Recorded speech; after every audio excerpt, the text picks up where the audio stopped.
അനന്ത ഗുണസമ്പന്നനായ ദൈവം, സർവ നന്മകളുടെയും നിറകുടമായ ദൈവം തൻ്റെ സൗഭാഗ്യാവസ്ഥയിൽ പങ്കാളികളാക്കാൻ മനുഷ്യരെ സൃഷ്ടിച്ചു. മനുഷ്യനെ ദൈവം സൃഷ്ടിച്ചത് ദൈവത്തിൻ്റെ സർവ നന്മകളിലും ദൈവത്തിൻ്റെ സൗഭാഗ്യാവസ്ഥയിലും പങ്കുകാരാക്കുന്നതിന് വേണ്ടിയാണ്. പിതാവ്, പുത്രൻ, പരിശുദ്ധാത്മാവ് സത്തയിലും സാരാംശത്തിലും സമനായിരിക്കുന്ന ഒരു ദൈവം, മൂന്ന് വ്യക്തികൾ, പിതാവ്, പുത്രൻ, പരിശുദ്ധാത്മാവ്. ദൈവത്തിൽ മൂന്ന് വ്യക്തികൾ ഉണ്ടായേ പറ്റൂ. കാരണം എന്തെന്നറിയാമോ?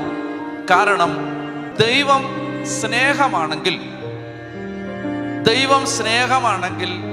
ആ സ്നേഹം ആരെങ്കിലും സ്നേഹിച്ചുകൊണ്ടേയിരിക്കണം. ആ സ്നേഹത്തിന് ഓബ്ജക്റ്റായിട്ട് ആരെങ്കിലും വേണം. നിങ്ങൾ സ്നേഹമാണെങ്കിൽ ആ സ്നേഹം ആരെങ്കിലും സ്നേഹിച്ചുകൊണ്ടേയിരിക്കും. ക്രിസ്ത്യാനിയുടെ ദൈവം ഏക ദൈവം, മൂന്ന് വ്യക്തികൾ, പിതാവ്, പുത്രൻ, പരിശുദ്ധാത്മാവ്.